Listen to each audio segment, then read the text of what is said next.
Hello guys, welcome back to my channel The Royal Intelligence Academy. Now I am Dilshad Ali. पिछले video में मैंने तुमको पढ़ाया था कि प्रोजेक्टाइल कहते किसको हैं, और जब हम हॉरिजॉन्टल डायरेक्शन में u वेलोसिटी से अगर हम फेंकेंगे किसी भी बॉडी को, है ना, तो उसकी रेंज क्या होगी, टाइम ऑफ फ्लाइट क्या होगी, और किसी पर्टिकुलर इंस्टेंट ऑफ टाइम पर उसकी वेलोसिटी क्या होगी। तो ये कुछ 3-4 बातें बताई थी और पाथ बताया था क्या होगा। अब हमें प्रोजेक्टाइल को इस तरीके से फेंकना है कि वो हॉरिजॉन्टल रेंज, मतलब कि हॉरिजॉन्टल मतलब ग्राउंड के साथ कुछ ना कुछ एंगल बना दे, है ना, थीटा बना दे।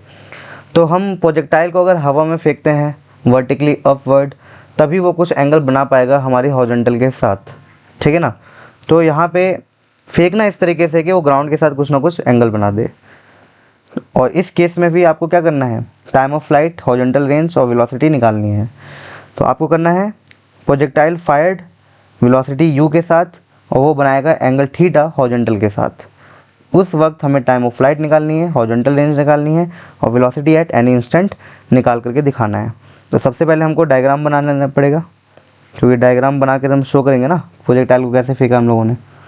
ओके,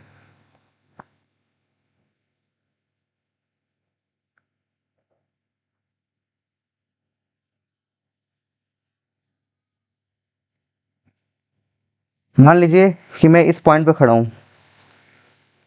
है ना, ये मेरा ओरिजिन है। इस पॉइंट पे खड़ा हूँ और मैंने u वेलोसिटी से एक प्रोजेक्टाइल फायर किया है, ठीक है। u वेलोसिटी से प्रोजेक्टाइल फायर कर दिया, और ये वेलोसिटी की अगर मुझे वेलोसिटी निकालनी है तो मैं यहाँ से एक टेंजेंट खींचूंगा u, ये मुझे क्या दे देगा, वेलोसिटी दे देगा। और ये कहीं ना कहीं एंगल बना रहा होगा हॉरिजॉन्टल के साथ, थीटा, राइट। इसके भी दो कंपोनेंट टूट जाएंगे, एक इस साइड टूटेगा, है ना, ये हमारा कहलाएगा u cos थीटा, और एक इस साइड टूट जाएगा, ये हमारा कहलाएगा u sin थीटा, ठीक है। इतनी बात आपको समझ में आ गई। अब बॉडी ओ से चला, है ना, और मान लीजिए इस पॉइंट पे गया, तो ओ से लेकर के इस पॉइंट तक की जो पूरा डिस्टेंस होगा वो क्या कहलाएगा, रेंज, है ना। तो ये हमारा हो गया आर, तो ये चीज़ हो गया हमारा आर, ये हम लोग को निकालना है, ठीक है, आर हम लोग को निकालना है। अब मान लीजिए कि बॉडी किसी समय पर, है ना, मान लीजिए किसी समय पर इस पॉइंट पे पहुंच गया होगा, जो हमारा प्रोजेक्टाइल है। ये पॉइंट कौन सा है हमारा, पी एक्स कॉमा वाई, है ना। एक्स क्या हो जाएगा, ये वाला हो जाएगा, और जो हमारा वाई हो गया वो ये होगा, राइट। फिर किसी आफ्टर सम टाइम बॉडी कहाँ पहुंच चुकी होगी, इस पे मैक्सिमम हाइट पे पहुंच चुकी होगी, है ना। और मैक्सिमम हाइट पे वेलोसिटी क्या होती है, जीरो। यहाँ पे वेलोसिटी जीरो हो जाएगी, फिर ये ऊपर नहीं जाएगा, फिर ग्रेविटी के कारण ये वापस नीचे आएगा धीरे धीरे, ठीक है। पी एक्स कॉमा वाई पे अगर मुझे वेलोसिटी निकालनी हो तो फिर मैं यहाँ से एक टेंजेंट खींचूंगा v, और मैं वेलोसिटी निकाल लूँगा, है ना। फिर इसके कंपोनेंट तोड़ूंगा दो, एक हॉरिजॉन्टल डायरेक्शन में vx और एक वर्टिकल डायरेक्शन में vy। तोड़ दिया मैंने, और ये इसके साथ क्या बना रहा होगा, एंगल बीटा, जैसे पिछले वाले डायरेक्शन में बना रहा था मैं उसी तरीके से यहाँ पे बना दिया, राइट।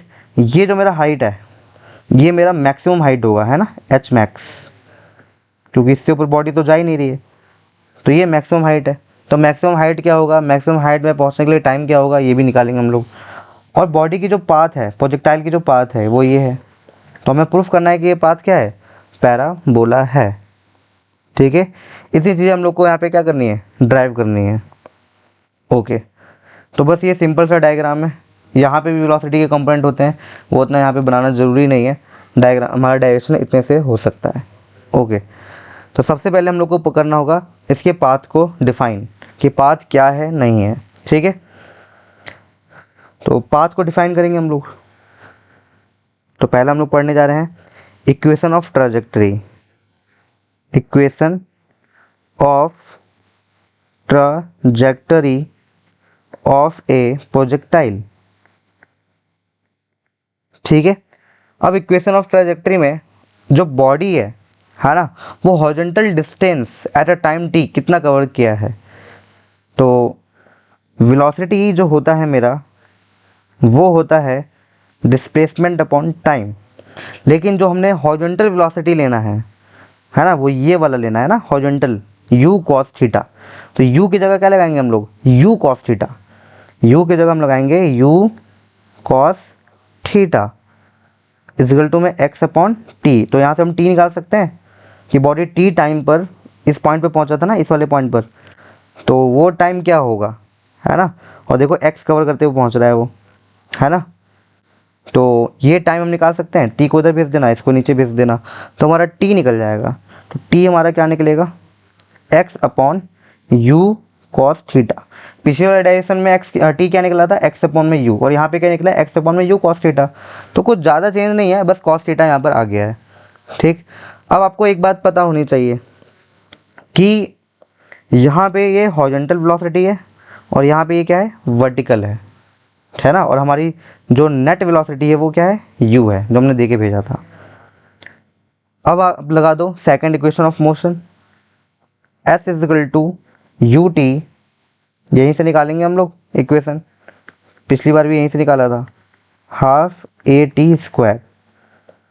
अब जो हमारा s है ना, s क्या होगा, बॉडी इस पॉइंट पे पहुंची है तो s क्या हो जाएगा, ये वाला हो जाएगा y, s हमारा क्या होगा, y होगा। तो y इज इक्वल टू, अब ऊपर जा रहा है ना, वर्टिकली अपवर्ड जा रहा है, और वर्टिकली अपवर्ड जाने के लिए कौन सा वेलोसिटी लेंगे हम लोग, वर्टिकल वाला, है ना, u साइन थीटा लेंगे। तो ये हो गया u की जगह पे लिखेंगे u साइन थीटा, और जो ये t है, t हमारा ये रहा, है ना, x upon u cos theta. इतनी बात हो गई आप लोग के पास। इसके बाद ये प्लस हो गया 1/2 एक्सक्लरेशन। अब बॉडी को मैंने ऊपर भेजा है तो एक्सेलेरेशन क्या होगा, माइनस का g, है ना। तो माइनस के g को मैं ऐसे लिख सकता हूँ, प्लस माइनस माइनस और सीधा g लिख दिया मैंने।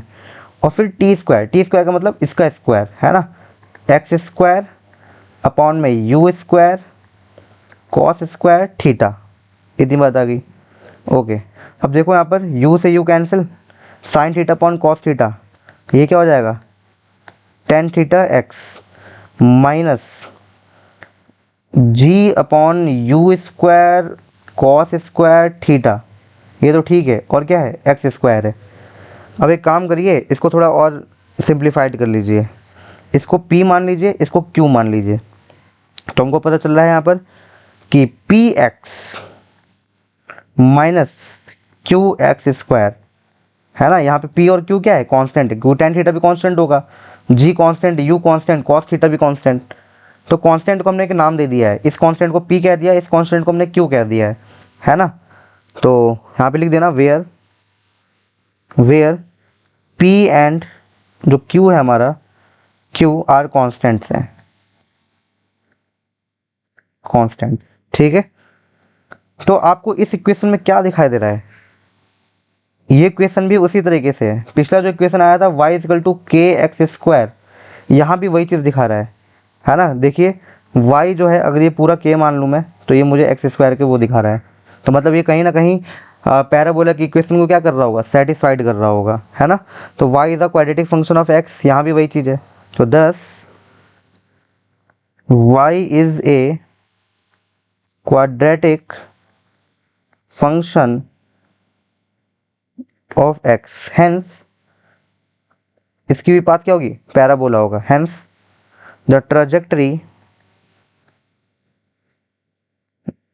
ऑफ ए प्रोजेक्टाइल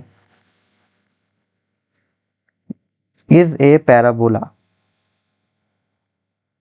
ठीक है, इतनी बात हो चुकी है। अब देखिए यहाँ पर बॉडी को मैंने यहाँ से फेंका था, बॉडी गई इस पॉइंट पर, मैक्सिमम हाइट पे गया, है ना। तो टाइम क्या होगा मैक्सिमम हाइट पे जाने का, मतलब यहाँ से यहाँ तक का, मतलब मान लो इस पॉइंट को मैंने ए दे दिया, ओ से लेकर के ए तक जाने का जो टाइम होगा वो क्या होगा, ये चीज़ निकालना है हम लोग को। तो इसको हम लोग कहेंगे टाइम ऑफ मैक्सिमम हाइट। तो इसमें एक चीज़ और इंक्लूड हो जाएगा, टाइम ऑफ मैक्सिमम हाइट। तो टाइम ऑफ मैक्सिमम हाइट निकालते हैं हम, टाइम ऑफ मैक्सिमम हाइट, मतलब एच मैक्स मैक्सिमम हाइट। तो हाईएस्ट पॉइंट पे मैंने क्या बताया था, वेलोसिटी जीरो होती है ना।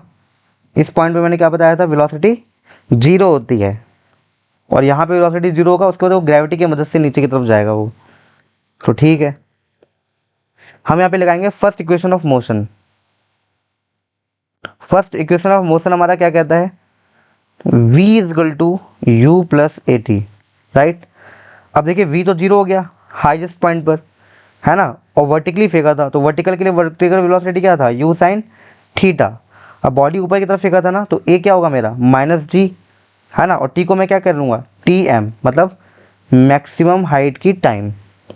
तो यहाँ से मेरा टी एम निकल सकता है बड़े प्यार से, है ना, कोई बहुत बड़ी बात नहीं है। तो माइनस जी टी एम को साइड भेज देना, तो जी टी एम प्लस का हो जाएगा, और इधर बच्चे यू साइन थीटा। तो यहाँ से टी एम निकल गया मेरा, टाइम ऑफ मैक्सिमम हाइट निकल गया you sine theta upon ji.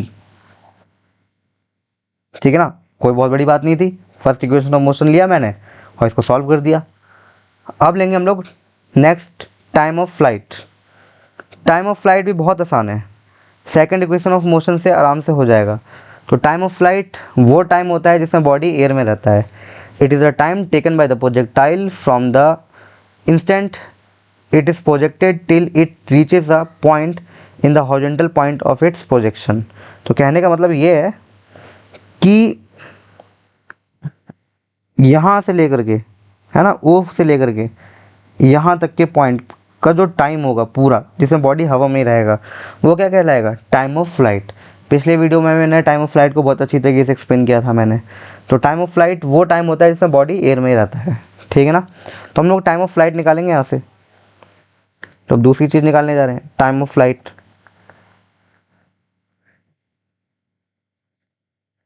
Time of flight के लिए आप second equation of motion put करना, s equal to u t plus half a t square, और यहाँ पे टी को हम मानेंगे टी एफ, है ना, टाइम ऑफ फ्लाइट।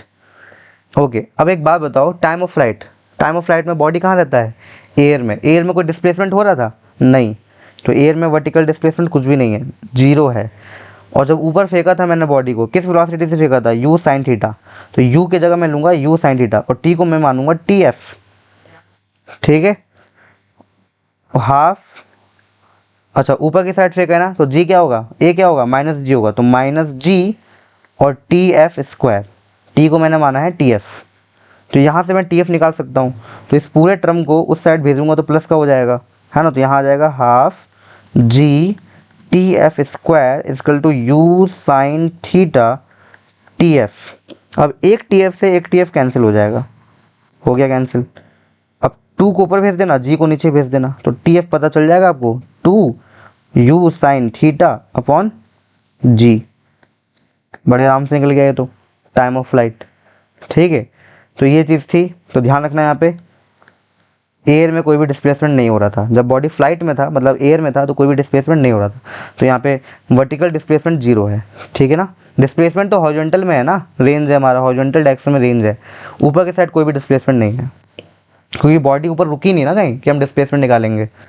तो नेट वर्टिकल डिस्प्लेसमेंट क्या हो गया, जीरो। अब मुझे निकालना है ये एच मैक्स, मैक्सिमम हाइट क्या होगा प्रोजेक्टाइल का, मैक्सिमम हाइट क्या होगा, ठीक है ना। अब मुझे निकालना है एच मैक्स,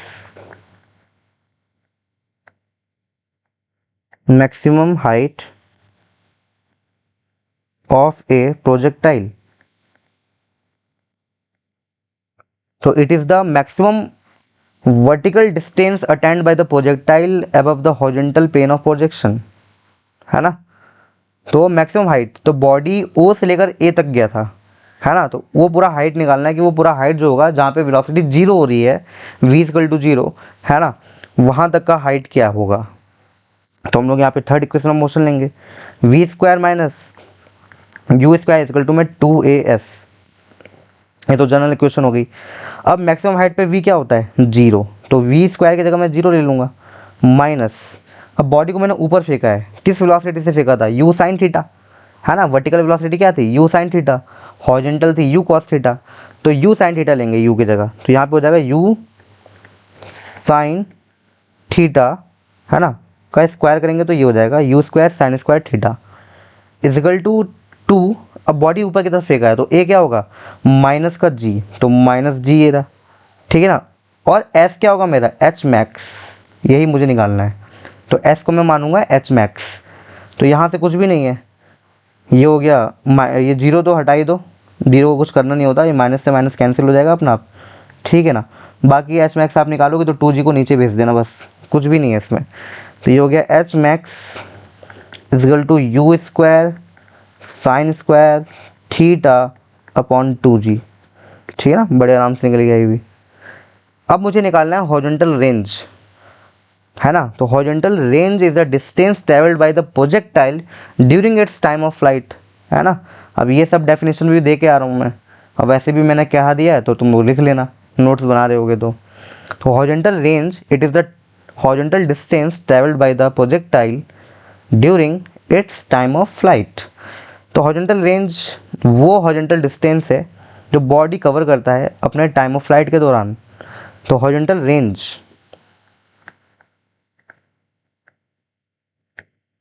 हॉरिजॉन्टल रेंज हमको निकालना है। तो हॉरिजॉन्टल रेंज क्या हो जाएगा horizontal velocity, horizontal velocity into time of flight. वहाँ भी ये किया था मैंने, है ना, u इंटू टी एफ, यहाँ भी वही चीज़ होगा। लेकिन यहाँ पे यूडेंटल जो हॉरिजॉन्टल वेलोसिटी है वो क्या होगा u cos थीटा, है ना, हॉरिजॉन्टल के साथ u cos थीटा था। ओके, तो ये था हमारा हॉरिजॉन्टल वेलोसिटी। अब जो टाइम ऑफ फ्लाइट है हमारा, है ना, टाइम ऑफ फ्लाइट क्या था हमारा, ये देखो ये था 2u साइन थीटा अपॉन जी, इसको पुट कर दो यहाँ पर टी एफ की जगह पर 2u साइन थीटा अपॉन जी, ये चीज़ आ गई। इसको थोड़ा सिंप्लीफाइड करो, देखो u और u क्या हो जाएगा u स्क्वायर हो जाएगा, तो u स्क्वायर और नीचे क्या है g। अब ऊपर क्या बन रहा है 2 साइन थीटा कॉस थीटा। अब ये फॉर्मूला नहीं हो गया 2 साइन थीटा कॉस थीटा क्या होता है साइन 2 थीटा होता है ना। तो हम लोग को मालूम है कि 2 साइन थीटा कॉस थीटा ये होता है साइन 2 थीटा, है ना। तो ये फॉर्मूला क्या हो जाएगा रेंज का u square by g sine 2 theta, sine 2 theta ये हो जाएगा, है ना। अगर थीटा 45 है ना, फॉर मैक्सिमम हॉरिजॉन्टल रेंज, ध्यान रखना ये क्वेश्चन पूछा जाता है मैक्सिमम हॉरिजॉन्टल रेंज। अगर मैं चाहता हूँ कि मेरा प्रोजेक्टाइल है वो मैक्सिमम से मैक्सिमम रेंज कवर करे तो थीटा क्या होना चाहिए, थीटा मस्ट बी 45 डिग्री। तो for maximum r theta must be 45 degree. 45 को 2 से कहेंगे 90 और साइन 90 क्या होता है 1, तो रेंज क्या आ जाएगा u स्क्वायर बाय जी, ठीक है। तो हो गया साइन 90 की वैल्यू 1 हो गई, है ना। तो ये पूरा आपका कवर हो गया यहाँ तक, है ना, और कोई बहुत बड़ी बात नहीं है। बस तुम्हें एक बात और ध्यान रखनी है कि जो रेंज होती है ना, रेंज वो थीटा और 90 माइनस थीटा पे सेम होती है। यहाँ तक डायरेक्शन ख़त्म हो गया, ये एक्स्ट्रा पॉइंट है कि आर जो होगा वो सेम होगा थीटा और 90 माइनस थीटा पे। कहने का मतलब मेरा ये है कि मान लीजिए, एक्सिस ले लेता हूँ ना पहले समझाने के लिए, ये एक्सिस ले लिया मैंने। मान लो कि मैं यहाँ 15 डिग्री पे फेंक रहा हूँ, ये 15 डिग्री पे फेंका मैंने, डेट इज़ 15 डिग्री। यहाँ पे थीटा कितना है 15 डिग्री है, 15 डिग्री पे फेंका मैंने। और फिर 90 माइनस 15 मतलब 75 डिग्री, है ना, सॉरी 15 डिग्री फेंक दिया, हाँ ठीक तो है। 90 माइनस 15 है ना, मैं 100 माइनस 15 समझ रहा था। तो 90 माइनस 15 कितना आ जाएगा आपके पास 75। तो अगर मैं 75 पे भी फेंकूंगा ना तो बॉडी यहीं पर आएगा। अगर मैं 95 पे भी फेंकूंगा तो बॉडी यहीं पर आएगा, सॉरी 75 पे फेंकूंगा तो बॉडी यहीं पर आएगा। तो अगर मैं 15 पे फेंकूँ या 75 पे फेंकूँ, रेंज क्या है मेरा सेम है, ठीक है ना। इसी तरीके से मान लीजिए कि अगर मैं 30 डिग्री पे फेंकता हूँ, ठीक है ना, मान लीजिए मैंने 30 डिग्री पे फेंका, दैट इज़ माई 30 डिग्री। मैं एंगल को यहाँ दिखा दे रहा हूँ, ठीक है ना, 30 डिग्री पे फेंका। अब 90 माइनस 30 कितना हो गया 60। अब 60 पे भी फेंकूंगा तो बॉडी कहीं जाएगा, यहीं पर जाएगा। तो यहाँ पर भी चाहे मैं 60 पे फेंकूँ चाहे मैं 30 पे फेंकूँ, है ना, मेरी रेंज क्या होनी है, सेम होनी है। तो ये बात ध्यान रखना आप लोग, थीटा पे फेंको या 90 माइनस थीटा फेंको, रेंज हमेशा क्या होगा, सेम होगा, प्रैक्टिकली सेम होता है ना। हम इसको ड्राइव भी कर सकते हैं कि थीटा और 90 माइनस थीटा पे सेम होता है या नहीं, इसका भी डाइवेशन अलग से है ना, लेकिन आपको एमसीक्यू करना है तो बस ये पॉइंट याद रखो। अब उसके बाद कोई भी एंगल दिया हो आप लोग को तो आप ध्यान रखोगे थीटा और 90 माइनस थीटा पे सेम होगा। और ध्यान रखना है जो मैक्सिमम रेंज है वो 45 पे आती है ना, अभी मैंने बताया वीडियो में। तो अगर मैं 45 से फेंकूंगा तो बॉडी मेरा कवर करेगा मैक्सिमम रेंज। तो अगर मैं 45 डिग्री पे फेंकता हूँ तो मेरा आर क्या हो जाएगा, मैक्सिमम। तो अगर आपको मैक्सिमम पे फेंकना है तो हमेशा 45 डिग्री पे ही आपको क्या करना करेगा, अपने प्रोजेक्टाइल को लॉन्च करना पड़ेगा। तो आपको मेन पॉइंट याद रखनी होगी कि r will be same for theta और 90 माइनस थीटा। इसको मैंने डायग्राम से भी शो करके दिखा दिया है। तो ये कुछ एक्स्ट्रा पॉइंट्स थे यहाँ पर, ठीक है ना, जो आपको जानना बहुत ही ज़रूरी था। और मैक्सिमम रेंज के लिए थीटा 90 होता है तो यहाँ पे मैक्सिमम रेंज के लिए थीटा 45 डिग्री होता है तो यहाँ पे 45 पुट करूँगा तो ये 90 हो जाएगा, और साइन 90 की वैल्यू 1 होगी तो मैक्सिमम रेंज की वैल्यू ये आ जाएगा। इसको आप लोग क्या कह सकते हो, आर मैक्स भी कह सकते हो, ठीक है ना। तो आर मैक्स का डायरेक्ट फॉर्मूला भी पूछ लिया जाता है, एंगल भी पूछ लिया जाता है, और ये वाली बातें भी पूछ ली जाती है। या डायरेक्ट वो पूछेगा कि बताइए किस दो एंगल पे रेंज सेम होगा, है ना। तो आपको मान लो ऑप्शन दे दिया, सपोज दैट ऑप्शन दे दिया ए, है ना, 90 डिग्री और 60 डिग्री, तो ये ऑप्शन तो गलत है, हो ही नहीं सकता ये। फिर दूसरा ऑप्शन दे दिया अगर आपको कि 15 डिग्री एंड 25 डिग्री, ये भी गलत हो गया। सी ऑप्शन दे दिया आपको 30 डिग्री एंड 60 डिग्री, हाँ तो ये सेम हो गया। तो ये चीज़ आपको ऐसे के एमसीक्यू आ सकते हैं, ठीक है। तो आपको ये थोड़ा ध्यान रखना होगा। बहुत ही इंपॉर्टेंट लेक्चर था ये, और बहुत इंपॉर्टेंट बातें बता दी हैं। एमसीक्यू में क्या क्या पूछा जाएगा, किस तरीके से क्वेश्चन बनते हैं, न्यूमेरिकल बनते हैं, वो सारी बात बता दी। मैक्सिमम रेंज क्या होता है, मैक्सिमम हाइट क्या है, मैक्सिमम हाइट पे जाने का टाइम क्या है, ठीक है ना, ये सारी बातें मैंने तुम लोग को बता दी है। एक बात और ध्यान रखना है यहाँ पर, एक बात और ध्यान रखना है कि जो मैंने टी मैक्स निकाला था ये रहा 2u साइन थीटा अपॉन जी, ठीक है ना, ये सॉरी हाँ टी एम निकाला था u साइन थीटा अपॉन जी। तो आपको यहाँ ध्यान रखना है कि टाइम ऑफ एसेंट हमेशा टाइम ऑफ डिसेंट के बराबर होता है। मतलब कहने का मतलब है जितना समय मुझे ऊपर जाने में लगेगा, ऊपर जाने का मतलब ये है कि जितना समय मुझे इस पॉइंट से इस पॉइंट पर जाने लगेगा उतना ही समय मुझे इस पॉइंट से इस पॉइंट पे आने के लिए भी लगेगा। तो मान लो यहाँ से यहाँ तक आने के लिए क्या लगा मुझे, टी एम, तो यहाँ से यहाँ तक भी जाने के लिए क्या लगेगा, टी एम। तो टोटल टाइम क्या हो गया, 2 TM, क्या हो गया, 2 TM हो गया। और इस टोटल टाइम को मैं क्या कहता था, टाइम ऑफ फ्लाइट कहता था ना। तो कहीं ना कहीं मेरा जो टाइम ऑफ फ्लाइट है वो 2 टाइम्स ऑफ मैक्सिमम हाइट के बराबर है, ठीक है ना। तो ये बात ध्यान रखना है आपको, ये बात ध्यान रखना है। जितना समय जाने में लगेगा ए पॉइंट तक उतना ही समय ए पॉइंट से नीचे आने में लगेगा। तो TM और TM क्या हो जाएगा, 2 TM। और यहाँ से यहाँ तक का जो टाइम है वो मेरा टाइम ऑफ फ्लाइट कहलाता था। तो इसलिए TF आएगा वो 2 टाइम्स होगा टाइम ऑफ मैक्सिमम हाइट के, है ना। तो मैक्सिमम हाइट क्या था मेरा, 2 तो ठीक है। मैक्सिमम हाइट क्या था मेरा, u साइन थीटा अपॉन जी। तो कहीं ना कहीं ये टाइम ऑफ फ्लाइट का फॉर्मूला है, और बिल्कुल यही चीज़ ड्राइव भी करवाया है मैंने। देखो TF, ये देखो 2u साइन थीटा बाई जी, है ना। वैसे भी आप रिलेशन देख सकते हो, मैं थोड़ा स्क्रीन छोटा करता हूँ, देखो रिलेशन देख लो, TM और TF में रिलेशन देख लो, सिर्फ 2 का डिफरेंस है ना। तो वो आप थ्योरेटिकली भी पता कर सकते हो और कैलकुलेट करके भी आप रिलेशन निकाल सकते हो कि TF जो होता है वो 2 टाइम्स होता है TM के। डायग्राम से भी दिख रहा है और वैसे भी हम लोग को इक्वेशन से ये बातें दिख रही हैं। तो ये भी चीज़ आपसे MCQ में पूछा जाता है, ठीक है ना। जितना समय ऊपर जाने के लगेगा उतना ही नीचे आने के लिए भी लगेगा। तो ये बात आपको ध्यान रखना है, क्योंकि यहाँ पे पाथ क्या है, सिमेट्रिकल है, इसलिए ऐसा लग रहा है। तो चलिए ठीक है, आज के सेशन में इतना ही था। कोई डाउट आएगा तो मुझसे पूछ लेना आप लोग कमेंट में या क्लासरूम में, मैं रिप्लाई दे दूँगा, ठीक है। चलिए, थैंक यू।